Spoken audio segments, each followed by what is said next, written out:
চলো চলো চলো। আজকের দিনটা আমাদের জন্য সবার কাছেই খুব স্পেশাল। হয়তো মায়েদের জন্য আমাদের নতুন করে কোনো দিবস পালন করার কোনো প্রয়োজন হয় না, তারপরও আমরা একটা বিশেষ দিনকে সিলেক্ট করেছি যাতে মাদেরকে আমরা একটা স্পেশাল ডে গিফট করতে পারি। মানে আজকে আমরা জীবনে যেটুকুনি যা করছি সবটাই আমাদের মায়েদের জন্য। যদি আমাদের মা না থাকে বা মা আমাদের সাপোর্ট না করে হয়তো আমরা কিছুই করতে পারবো না। প্রত্যেকটা বাচ্চাদেরকেই বা আমরা নিজেরাও এখনো অবধি নিজেদের মায়ের ওপরই ডিপেন্ডেন্ট কোথাও না কোথাও। বাচ্চাদেরকে আমরা প্রত্যেকটা দিন প্রত্যেকটা সময় এটাই বোঝানোর চেষ্টা করি যে মা ছাড়া আমাদের দুনিয়াটা সম্পূর্ণ অন্ধকার।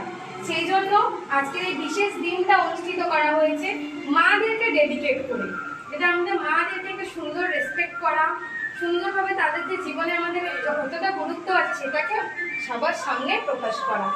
বাচ্চাদেরকেও বোঝানো যে তাদের মাদেরকে তারা রেসপেক্ট করুক, ভালোবাসুক, আর সবসময় তাদের